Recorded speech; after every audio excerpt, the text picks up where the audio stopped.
Cuán firme cimiento se ha dado a la fe de Dios en su eterna palabra de amor. Con el propósito de compartir con usted todo el consejo de Dios, le presentamos A través de la Biblia, un análisis de la Biblia, libro por libro, que nos ayudará al crecimiento de la vida espiritual. Estos estudios fueron diseñados por el Dr. J. Vernon McGee, destacado maestro y expositor de la Biblia. Le invito a que nos acompañe en este fascinante recorrido de A través de la Biblia. Cuán firme cimiento la palabra de Dios. Gusto de saludarles. Hoy vamos a estudiar el siguiente pasaje en el libro de los Hechos, capítulo 7, versos 1 hasta el 60. Reitero, Hechos, capítulo 7, verso 1 hasta el 60. Oh Dios, nos encomendamos a ti para este tiempo, en el nombre de Jesús. Amén. Continuando hoy nuestra marcha por el libro de los Hechos, llegamos al capítulo 7. En este capítulo tenemos la defensa de Esteban y su martirio. Leamos, pues, los primeros 2 versículos de este capítulo 7 de los Hechos. El sumo sacerdote dijo entonces: ¿Es esto así? Y él dijo: Varones, hermanos y padres, oíd. El Dios de la gloria apareció a nuestro padre Abraham, estando en Mesopotamia, antes que morase en Harán. El capítulo anterior concluye con una acusación contra él, y ahora le preguntan si la acusación que se le ha hecho es verdad o no. Por tanto, Esteban comienza su defensa. Y note usted, amigo oyente, qué comienzo tan maravilloso. Les llama hermanos. Son sus hermanos según la carne. Y llama padres a los más ancianos. Él es más joven que ellos y les tiene respeto. Así era este joven, y él sería el primer mártir de la iglesia. A veces oímos decir que en sus comienzos el cristianismo fue realmente un movimiento juvenil. Y en realidad no creemos que sea erróneo declarar que fue mayormente un movimiento juvenil. Por ejemplo, 2 jóvenes que fueron muy prominentes son Esteban y Saulo de Tarso. A Saulo de Tarso lo conoceremos más adelante. Estos 2 hombres jugaron un papel clave en cuanto a la formación del curso de la iglesia primitiva. Ambos eran jóvenes, ambos tenían dones y fueron usados por el Espíritu Santo. Sin embargo, la única vez en que estos 2 jóvenes se encontraron fue cuando eran enemigos. Cada uno se paró a un lado opuesto de la cruz. La cruz separó a Esteban y a Saulo de Tarso tan verdaderamente como separó a los 2 ladrones que fueron crucificados con Jesús.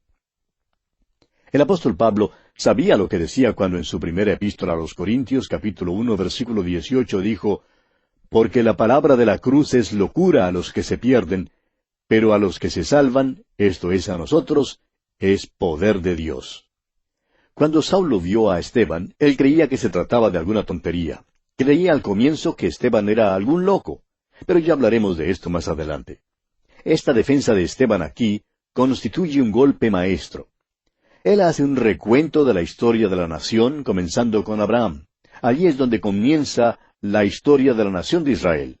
No va más atrás de Abraham. Esteban, pues, principia con Abraham, un hombre de fe.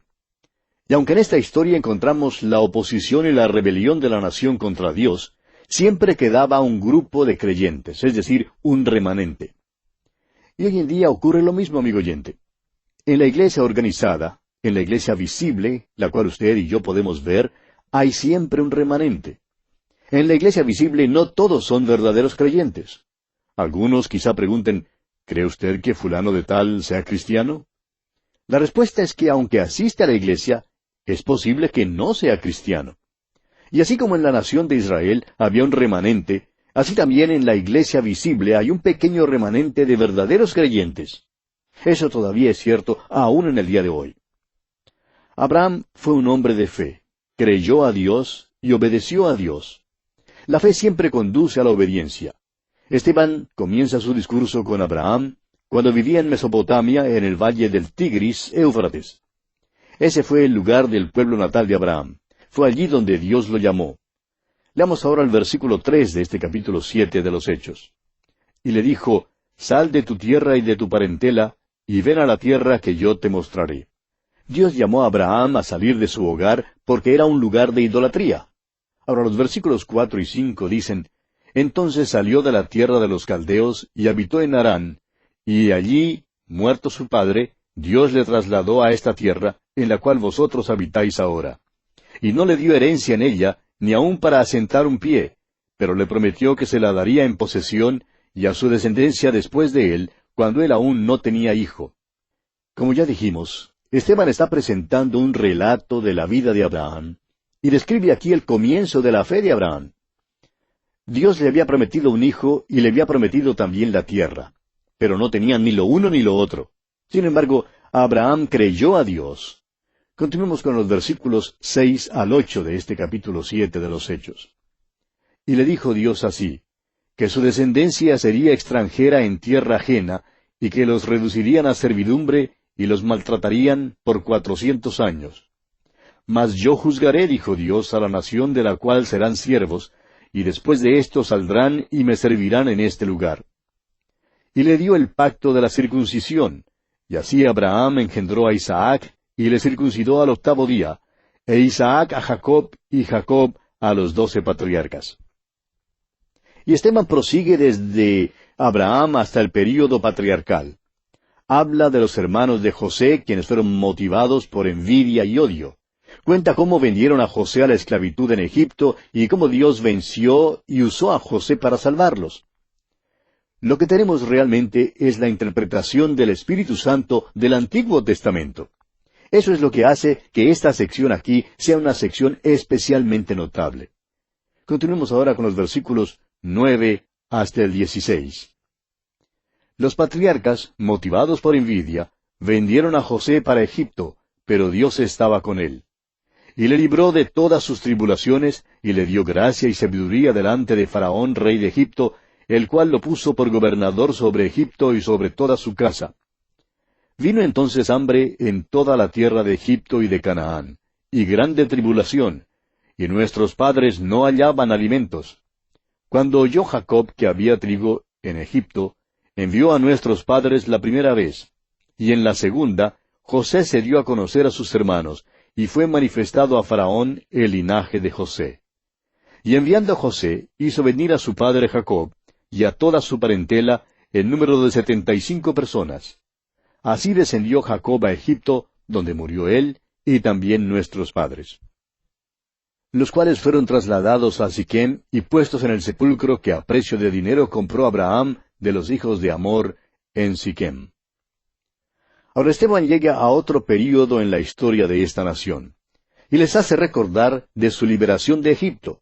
Dios encargó a Moisés como el libertador, y muestra que en el principio los hijos de Israel rehusaron seguir a Moisés, y que Moisés tuvo dificultad con ellos por todo el camino. Continuemos con los versículos 17 hasta el 21. Pero cuando se acercaba el tiempo de la promesa que Dios había jurado a Abraham, el pueblo creció y se multiplicó en Egipto, hasta que se levantó en Egipto otro rey que no conocía a José. Este rey, usando de astucia con nuestro pueblo, maltrató a nuestros padres, a fin de que expusiesen a la muerte a sus niños, para que no se propagasen. En aquel mismo tiempo nació Moisés y fue agradable a Dios, y fue criado 3 meses en casa de su padre. Pero siendo expuesto a la muerte, la hija de Faraón le recogió y le crió como a hijo suyo. Los comentarios que Esteban añade confirman algunas de las cosas que ya dijimos cuando estudiamos acerca de Moisés. Moisés seguramente habría sido el próximo Faraón. La hija de Faraón lo crió como su propio hijo. Es que Faraón no tenía hijos, y por tanto a Moisés le habría correspondido la sucesión del trono. Ahora el versículo 22 dice, Y fue enseñado Moisés en toda la sabiduría de los egipcios, y era poderoso en sus palabras y obras. Moisés fue criado en medio de la sabiduría de los egipcios. habían desarrollado las matemáticas, la química, la ingeniería, la arquitectura y la astronomía. Amigo oyente, los egipcios tenían una cultura altamente desarrollada y no eran ignorantes de ninguna manera. Moisés, pues, disfrutó de todas las ventajas de aquel entonces, siendo criado como hijo de la hija de Faraón. Fue enseñado en toda la sabiduría de los egipcios. A pesar de todo esto, él no estaba preparado para guiar al pueblo de Dios. Toda la sabiduría del mundo de aquel entonces no le capacitó apropiadamente para guiar al pueblo de Dios. Y de igual manera, toda la sabiduría que los hombres tienen hoy en día no es suficiente, amigo oyente, para que puedan comprender la palabra de Dios. Les es demasiado difícil. ¿Por qué? Porque como dice el apóstol Pablo en su primera carta a los Corintios, capítulo 2, versículo 14, «Pero el hombre natural no percibe las cosas que son del Espíritu de Dios, porque para él son locura, y no las puede entender, porque se han de discernir espiritualmente». Y aunque Moisés fue enseñado en la sabiduría de sus tiempos, no estaba listo para liberar al pueblo de Dios. Por tanto, después de 40 años de sabiduría en Egipto, Dios lo puso en el desierto. Y allí Dios lo preparó adecuadamente para ser el libertador. Bien, continuemos con los versículos 23 al 25 de este capítulo 7 de los Hechos. Continúa Esteban hablando, y dice, «Cuando hubo cumplido la edad de 40 años, le vino al corazón el visitar a sus hermanos, los hijos de Israel. Y al ver a uno que era maltratado, lo defendió, e hiriendo al egipcio, vengó al oprimido.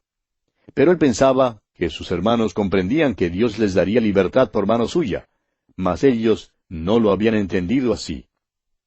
Fíjese usted que Moisés hace lo que él considera una cosa buena. Espera librar a sus hermanos. Pero ellos en realidad no lo entendieron así. En verdad, Moisés tampoco entendió esto. Todavía no estaba verdaderamente listo, y Dios entonces necesita llevarlo al desierto. Continuemos con los versículos 26 al 28. Y al día siguiente se presentó a uno de ellos que reñían, y los ponía en paz diciendo, «Varones, hermanos sois, ¿por qué os maltratáis el uno al otro?» Entonces el que maltrataba a su prójimo le rechazó, diciendo, «¿Quién te ha puesto por gobernante y juez sobre nosotros? ¿Quieres tú matarme, como mataste ayer al egipcio?» Ahora Moisés se queda asustado. Fíjese usted, versículos 29 al 31. Al oír esta palabra, Moisés huyó y vivió como extranjero en tierra de Madián, donde engendró 2 hijos. Pasados 40 años, un ángel se le apareció en el desierto del monte Sinaí, en la llama de fuego de una zarza. Entonces Moisés, mirando, se maravilló de la visión, y acercándose para observar, vino a él la voz del Señor. Moisés había querido librar a los hijos de Israel, pero no estaba preparado para librarlos, y los israelitas tampoco estaban preparados para aceptarlo como libertador. Ahora Dios lo llama para ser libertador. Leamos los versículos 32 al 34 de este capítulo 7 de los Hechos. «Yo soy el Dios de tus padres, el Dios de Abraham, el Dios de Isaac y el Dios de Jacob». Y Moisés, temblando, no se atrevía a mirar. Y le dijo el Señor, «Quita el calzado de tus pies, porque el lugar en que estás es tierra santa. Ciertamente he visto la aflicción de mi pueblo que está en Egipto, y he oído su gemido, y he descendido para librarlos. Ahora pues, ven, te enviaré a Egipto». Dios le dijo a Moisés que él había oído su queja. Él vio su necesidad. Fue por eso que los libró. Y fue por la misma causa, amigo oyente, que proveyó un Salvador para nosotros, para usted y para mí. No fue porque nosotros seamos unas personas tan buenas. No miró aquí abajo diciendo, «Son tan amables allá que tengo que descender para salvarlos. Son tan dulces y tan bondadosos, tan amantes y tan fieles». De ninguna manera, amigo oyente. Dios miró aquí abajo y no vio nada sino a pecadores contaminados y podridos realmente. Todos estábamos perdidos en iniquidad, pero nos amó a pesar de nuestra condición tan desagradable y fea. Esa es la explicación. Ahora el versículo 35 de los Hechos, capítulo 7, dice, «A este Moisés, a quien habían rechazado diciendo, ¿quién te ha puesto por gobernante y juez? A éste lo envió Dios como gobernante y libertador por mano del ángel que se le apareció en la zarza». Notará usted el énfasis que se pone sobre el ministerio de los ángeles en la vida de la nación de Israel. Notará también que el ministerio de los ángeles es prominente a través de toda su historia. La ley misma fue dada por medio del ministerio de los ángeles. Dios dio la ley a Moisés por medio del ministerio de ángeles. Oímos hablar mucho acerca de los ángeles en el tiempo de la Navidad. ¿A quiénes se dirigieron los ángeles? ¿Y para qué? Bueno, tenían un mensaje para el pueblo de Israel, para María, para José, para Zacarías y para los pastores. Dios no está enviando mensajes por medio de los ángeles durante este período de la iglesia. Pero los ángeles sí se aparecieron y trajeron mensajes de Dios para los miembros de la nación de Israel. Y ahora Esteban sigue describiendo las experiencias en el desierto. Continuemos con los versículos 36 al 39 de este capítulo 7 de los Hechos. Este los sacó, habiendo hecho prodigios y señales en tierra de Egipto, y en el Mar Rojo, y en el desierto por 40 años. Este Moisés es el que dijo a los hijos de Israel, Profeta os levantará el Señor vuestro Dios de entre vuestros hermanos como a mí, a él oiréis. Este es aquel Moisés que estuvo en la congregación en el desierto, con el ángel que le hablaba en el monte Sinaí, y con nuestros padres, y que recibió palabras de vida que darnos. Al cual nuestros padres no quisieron obedecer, sino que le desecharon, y en sus corazones se volvieron a Egipto. Ahora Israel no se volvió a Egipto en un sentido físico ni material, pero en sus corazones se volvieron a Egipto muchas veces. De la misma manera hoy en día, hay quienes dicen que deploran ciertos pecados del mundo y los pecados de la carne. ¿Siempre es tan fácil señalar con el dedo a otros, condenándolos por su pecado? Podemos alegar, como aquel fariseo que se jactaba de no vivir como el miserable publicano, de que no vivimos como viven ellos. Pero hay ciertas preguntas que debemos hacernos, amigo oyente. ¿Me gustaría a mí vivir así? ¿Dónde está mi corazón? Israel, pues, se volvió a Egipto en su corazón. No querían salir al desierto. Ahora el versículo 40 de este capítulo 7 de Hechos dice, Cuando dijeron a Aarón, Haznos dioses que vayan delante de nosotros, porque a este Moisés que nos sacó de la tierra de Egipto, no sabemos qué le haya acontecido. Es decir, no les importaba. Habían rechazado a Moisés. Y ahora el versículo 41 dice, Entonces hicieron un becerro y ofrecieron sacrificio al ídolo, y en las obras de sus manos se regocijaron. Esteban está mostrándole a esta gente que Israel siempre ha sido rebelde. Ahora el versículo 42 de este libro de los Hechos, capítulo 7, dice, Y Dios se apartó y los entregó a que rindiesen culto al ejército del cielo, como está escrito en el libro de los profetas, ¿acaso me ofrecisteis víctimas y sacrificios en el desierto por 40 años, casa de Israel? Es decir, se volvieron a la idolatría. Es por eso que vemos que Moisés y más tarde Josué imploraban al pueblo a escoger a Dios y a volverse de sus ídolos.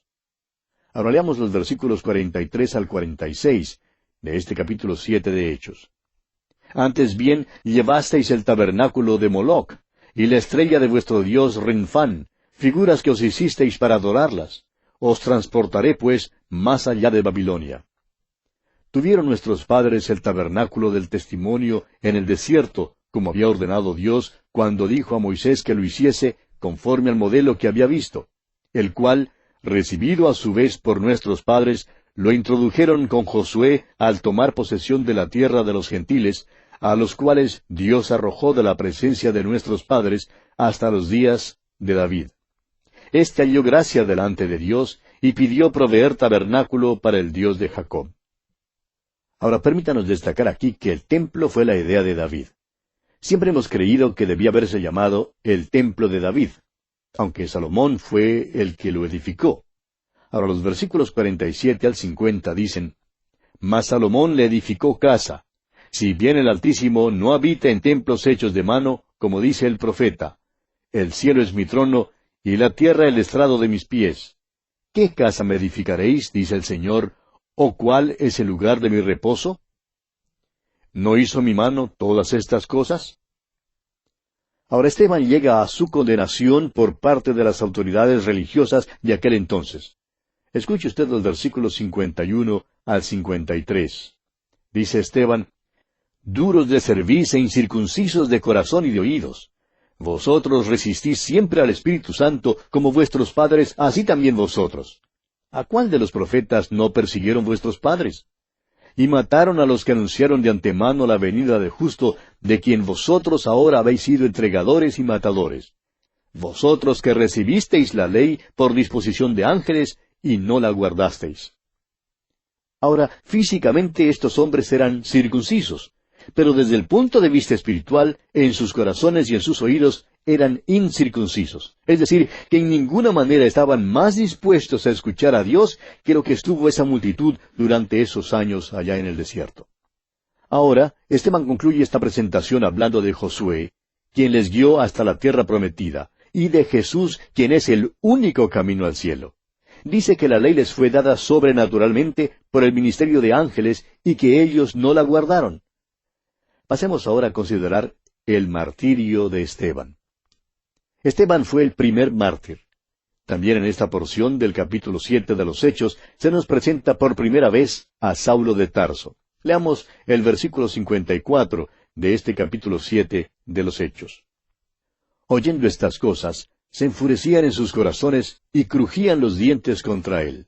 Fíjese usted, cómo odiaban a Esteban por hablar lo que hablaba. Versículo 55 ahora.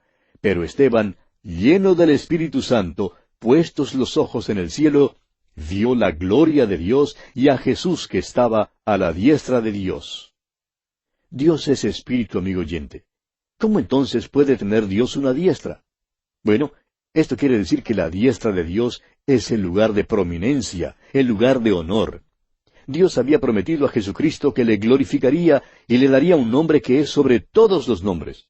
Jesucristo fue exaltado, y está ahora a la diestra de Dios. Eso quiere decir que la redención ya ha sido consumada. Él todavía está obrando, intercediendo por su pueblo. Y no hay duda que Él estaba allí en aquella ocasión, listo para recibir al primer mártir. Leamos los versículos 56 al 58 de este capítulo 7 de los Hechos. Y dijo, He aquí, veo los cielos abiertos, y al Hijo del Hombre que está a la diestra de Dios. Entonces ellos, dando grandes voces, se taparon los oídos y arremetieron a una contra él. Y echándole fuera de la ciudad, le apedrearon. Y los testigos pusieron sus ropas a los pies de un joven que se llamaba Saulo. Estos dos jóvenes, Esteban y Saulo, se encuentran aquí juntos por primera vez, la única vez, la última vez. Y los versículos finales de este capítulo 7, versículos 59 y 60, dicen, Y apedreaban a Esteban, mientras él invocaba y decía, Señor Jesús, recibe mi espíritu. Y puesto de rodillas, clamó a gran voz, Señor, no les tomes en cuenta este pecado. Y habiendo dicho esto, durmió. Sí, amigo oyente, Esteban durmió. Jesús puso a dormir su cuerpo para esperar el arrebatamiento. Esteban entró en la presencia de Cristo, quien estaba allí listo para recibirlo. Esteban fue el primer mártir de la iglesia que fue para estar con su Señor. Aquel día había otro joven allí. Era fariseo y creía que lo tenía todo. Esteban fue un gran testimonio ante Saulo. Y usted puede estar seguro, amigo oyente, que conoceremos mejor a este joven Saulo al proseguir nuestro estudio del libro de los Hechos. En nuestro próximo programa, Dios mediante, comenzaremos a estudiar el capítulo 8 de los Hechos, donde tenemos la conversión del eunuco etíope. Será hasta entonces, amigo oyente, que Dios le bendiga en gran manera. Lamentablemente el tiempo se nos ha terminado. ¿Qué le ha parecido el programa? Nos gustaría saber cómo le ayudó. En pocos segundos más le daré la dirección para que nos escriba. Usted puede escuchar, a través de la Biblia, de lunes a viernes, en esta emisora y en este mismo horario. Será un grato placer poder enviarle las notas y bosquejos de este programa. Estos libritos, sin costo para usted, le ayudarán a seguir paso por paso los estudios en cada libro de la Biblia. Su apoyo a este programa es muy importante para que podamos continuar día tras día con estos estudios bíblicos por radio.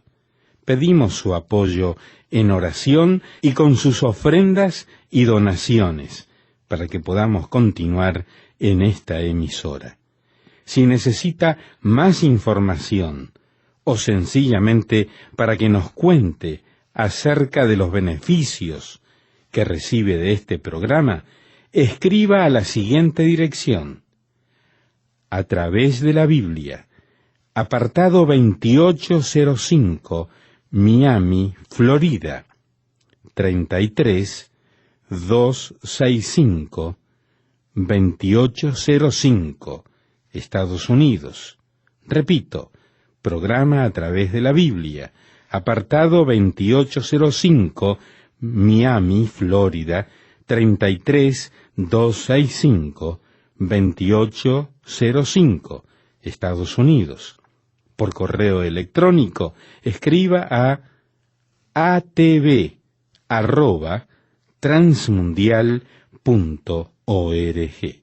Telefónicamente puede llamarnos ahora mismo gratuitamente al siguiente número: 1-800-880-5339.